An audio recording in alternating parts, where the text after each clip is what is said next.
आई बोलवलंस मला? हो अरे, तू म्हणालास ना कमळीच्या गावाला काहीतरी झालंय, ती खूप दुःखी आहे. आपण बंड्याला फोन लावत होतो, तो लागलाच नाही. बघ ना परत लावून. तिच्याशी बोलल्याशिवाय काही मला चैन पडणार नाही.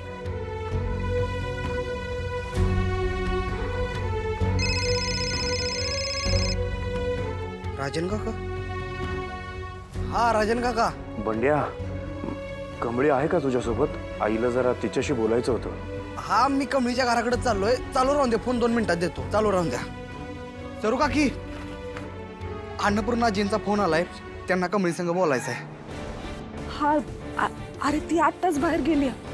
हॅलो आजी, अहो कमळी आत्ताच कुठं तर बाहेर गेली म्हणे. हो का? पण मग तिची आई असेल ना, तिला दे ना फोन, तिच्याशी बोलते मी. काकी, आजींना तुमच्या संग बोलायचंय.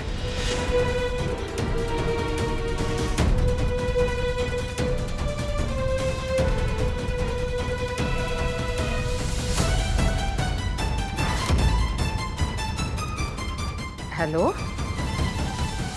मी अन्नपूर्णा महाजन बोलतेय. कमळीची आई ना? काय झालंय हो कमळीला? म्हणजे ती खूप उदास आहे, गावाला काहीतरी घडलंय असं कळलं.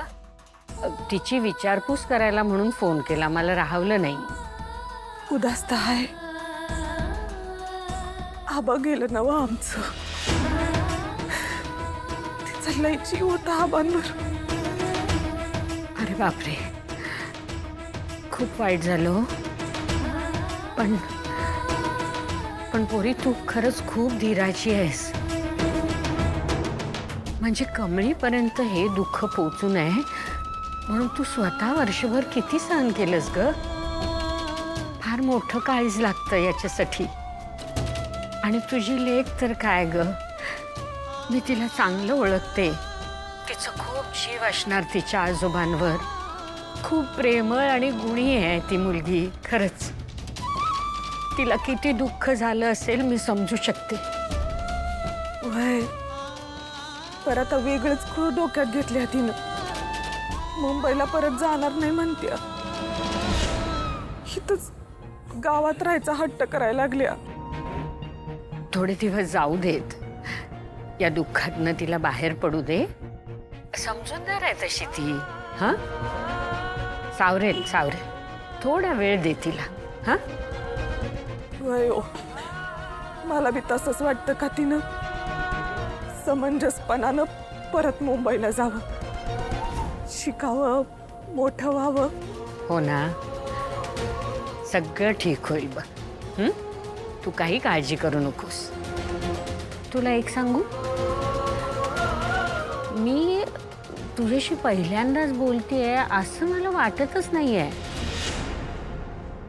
का कुणास ठाऊक, पण खूप जवळच्या व्यक्तीशी मी बोलतेय असं वाटतंय ग मला. पोरी, कशी आहेस तू? ठीक आहेस ना? मी हाय ठीक. तुम्ही कशा हाय? आजोबा? आमच्या घरच्या सगळ्यांबद्दल माहिती वाटतं तुला. खरं तर ना, आजोबा जरा आजारी आहेत. म्हणजे कमळी गावाला जायला निघाली ना, तेव्हाच हे खूप आजारी होते. पण मी ते कमळीला बोलले नाहीये, नाहीतर मग ती गावाला आलीच नसती.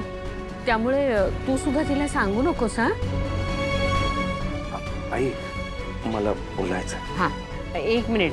माझा मुलगा राजन बोलतोय. हा, जरा. हॅलो, कमळीची आई ना?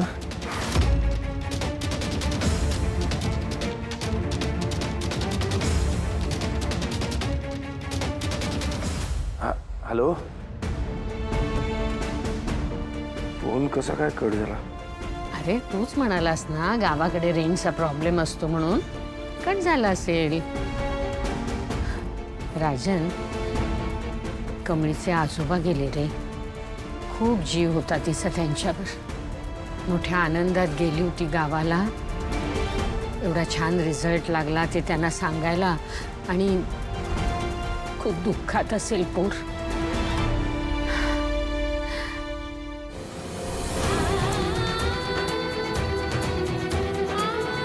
कमळी, हे तुला साधना मावशीने दिले.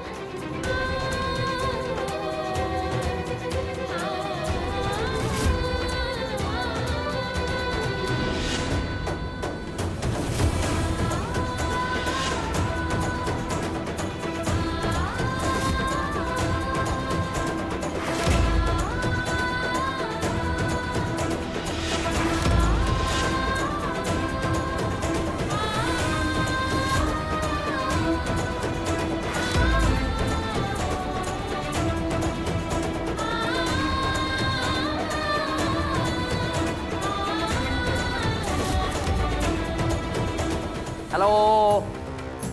येस म्हाताऱ्या. Sorry sorry sorry. दादा म्हणायला होता ना. म्हाताऱ्या म्हाताऱ्या म्हणण्यामध्ये जी गंमत आहे ना, त्याच्यामध्ये जी मजा आहे ना, ती असं दादा ह्याच्यात नाहीये. खरंच सांगते मी, काय छान चाललं होतं एका माणसाचं. असा मस्तपैकी असा खुर्चीत बसून राहायचा, लोक काय बोलतायत बघत राहायचा, ऐकायचा. सगळं कसं छान चाललं होतं नाही. अशी कशी अवस्था झाली रे तू. म्हणजे आता काय फक्त श्वास आहे ना म्हणून माणूस म्हणायचा, नाहीतर तू दगड झालायस. काही म्हणा. वहिनीचं जे काही व्रत होतं ना, ते फार कामी येत होतं. ती व्रत काय करते आणि तुझा अचानक असा हातच काय चालू लागे. मी म्हटलं संपलं, म्हणून मग तुझ्यावर हा प्रसंग आला. पण तू पण केवढा चिवट आहेस. अरे एवढा गाडी खाली आलास तरी मेला नाहीस, जिवंत राहिलास. ही आयुष्यरेषा जी काय आहे ना तुझी, फार बळकट आहे. आता ना मी एक गंमत करणार आहे. त्या बाई आहेत ना, रोज तुला इंजेक्शन द्यायला येतात नर्सबाई. त्या तुला जे औषध, जे इंजेक्शन द्यायला येतात ना, त्याच्यात मी विष खाल्लं. म्हणजे मग सगळा खेळ खतम.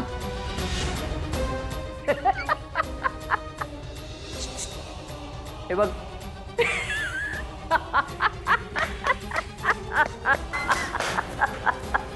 कामिनी, काय चाललंय तुझं? इथे काय करतेस तू? त्यांची तब्येत बरी नाहीये आणि हसत काय उभी आहेस? असं नको तर काय करू. माझ्या दादाला असं बघताना मला खूप वाईट वाटतं. आता तो काय तर बोलू शकत ना, काही ऐकू शकत, म्हणून त्याला हसवण्याचा प्रयत्न करत होते. लहानपणीच्या सगळ्या गोष्टी सांगून